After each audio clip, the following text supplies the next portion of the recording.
With the passing of time, Nagamma's relatives, especially her elder brother D.S. Sastri, and some friends, suggested that she record her conversations with Bhagavan, since she had the good fortune of being in Bhagavan's close proximity. To begin with, she was rather reluctant, but she ultimately yielded. When Nagamma's brother D.S. Shastri came to the ashram, he presented her with a big notebook, requesting her to write him detailed letters about the happenings around Bhagavan. Nagamma fell for the trap, and so the letters started. When she had completed writing 4 letters, she felt tempted to read them out to Bhagavan. Bhagavan appreciated them a great deal. She went on to write a steady stream of letters and carefully preserved them in that notebook. These letters were later brought out in the form of a book entitled Letters from Sri Ramanasramam. The book is a must-read for devotees since it portrays Bhagavan as a human being and dwells on his greatness as a master. When Nagamma finished the first volume of Letters from Sri Ramanasramam in Telugu and began to write for a second volume, some members of the office staff told her to discontinue writing. In addition to this, they also handed over to the management what she had already written. Nagamma was crestfallen, but was compelled to obey.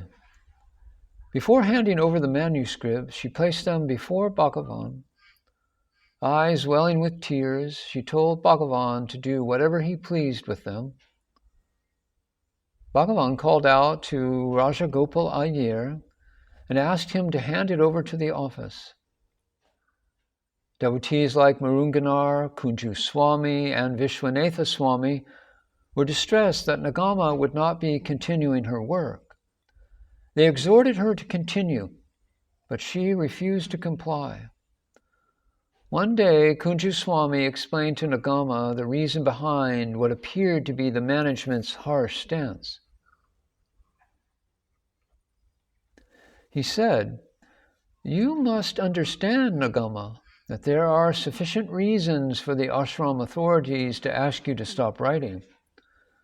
You see, some time ago, when Paul Brunton, Munagala Venkataramaya, and others wrote, some people copied their work, published them as their own writing, and made money. But you have no mercenary intentions, do you? In that case, why do you hesitate? Even if it is being temporarily banned, these letters will eventually be of immense value to future generations. It is not an uncommon experience for obstacles to be encountered when doing any good work, isn't it? You should not stop writing just because of these obstacles." Nagamma remained unconvinced. She consulted 2 reputed Telugu scholars, Chinta Dikshatulu and Sitarama Shastri. Like Kunju Swami, they too were very encouraging. As a matter of fact, Sitarama Shastri pointed out to Nagamma that she had a natural and innate ability to understand the inner meaning behind Bhagavan's words, something that not all devotees were capable of, and hence it was her duty to share this knowledge with the rest of the spiritual world. Nagamma felt reassured and encouraged by these words and resumed her writing. Every now and then, when the management inquired whether she was still writing, she would deny it. However, this weighed heavily on her, and one day her pangs of guilt compelled her to go to Bhagavan to confess everything.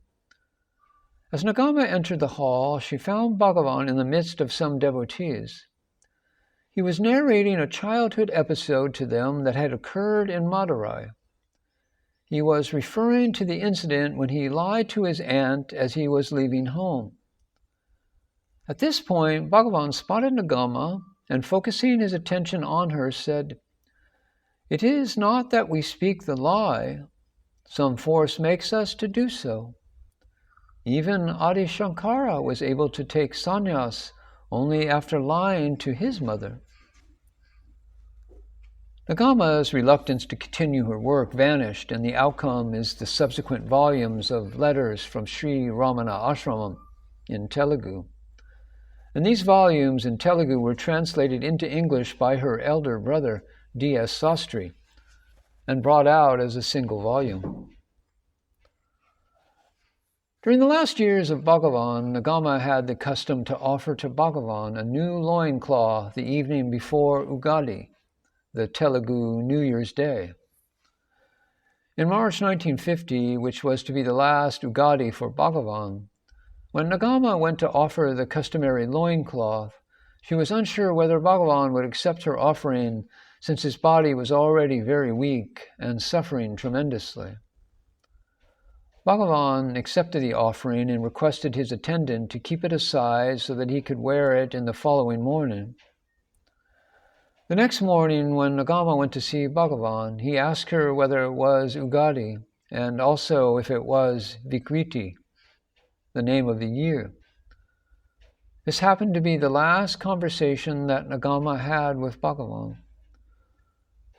On the day Bhagavan departed, 14th April 1950, Nagamma stood in line like all the other devotees to have her last darshan of him.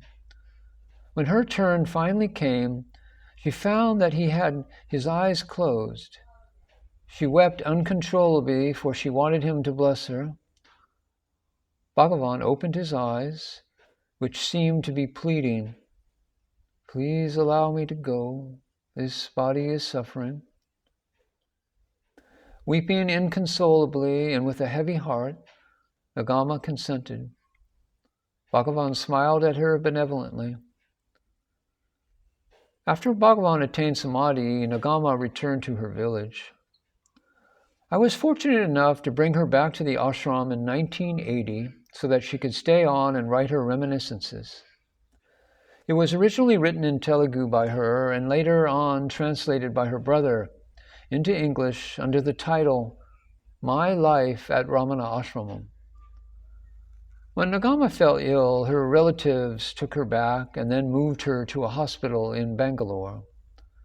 I could not physically go to Bangalore to take care of this gem of a devotee, so I requested my good friend A.R. Natarajan to attend on her. Needless to say, he did his job to perfection. When Nagamma passed away in Bangalore, I requested A.R. Natarajan to attend the last rites as a representative of Ramanasramam, which he did. He was also one of those who carried the body of the wonderful devotee to the cremation ground. Seekers all over the world will forever be indebted to Nagamma for her writings. Personally, I am eternally grateful to Nagamma for taking care of cow Lakshmi during her final moments. Lakshmi was the pet animal of Bhagavan, as perhaps Nagamma was his pet human. So I cannot but say a few words about Lakshmi while talking about Nagamma. Bhagavan treated all forms of animal bodies with the same love, gentleness, and grace. Yet it would be no exaggeration if I said that Lakshmi, a non-human, received his grace in the fullest sense and got liberated, attaining a state of perfect inner equilibrium. There is no doubt that cow Lakshmi was the most fortunate saintly being, because Bhagavan felt one with her and gave her liberation by constantly touching her during her final moments. The last time he had done this was a few decades ago at Skanda Ashram for his mother, Azigamal. Suri Nagamma gives an account of the incident with Lakshmi. When Bhagavan came to the cowshed of Lakshmi on the final day, he went straight to her and sat by her side on the hay. He then tenderly lifted her head with both hands and placed it on his thighs. He gently and lovingly passed one hand over her face and then her throat. Next, he placed his left hand on the head, with the fingers of his right hand began pressing from her throat down to her heart. Lakshmi remained calm, free from the ties of the world and free from pain, as though she were in a state of samadhi. When Nagamma informed Bhagavan that Lakshmi was no more, Bhagavan came to the cowshed, lifted her head with both his hands, and said, "Lakshmi, Lakshmi." He turned to the devotees gathered there and said, "It is because of her that our family has grown to this extent." Bhagavan said this because Lakshmi came to Bhagavan in 1926 as a calf. Bhagavan named her Lakshmi. She became very attached to Bhagavan. After her arrival, the cowshed was built. The ashram too flourished after this. On the last day, looking at Lakshmi, Bhagavan, choked with emotion, inquired, "Do you notice that the right ear is raised?" He pointed this out because it is said that when people die in Kashi, Lord Shiva whispers into their right ear and liberates them. What Bhagavan meant was that Lakshmi was indeed liberated. The tomb that was constructed for Lakshmi was raised under Bhagavan's personal supervision and guidance in accordance with the injunctions laid down in the ancient text, the Thirumandaram. The text gives details on how the body of a realized being should be interred. Bhagavan personally wrote a verse in Tamil confirming that Lakshmi had attained mukti. When Devaraja Mudaliar queried whether Bhagavan had used the word to signify her death, he stated firmly that it signified her final spiritual emancipation. Cow Lakshmi and Suri Nagamma are now absorbed in Bhagavan Ramana. Once someone asked, "Bhagavan, I want your grace." Bhagavan replied, "What is the only grace."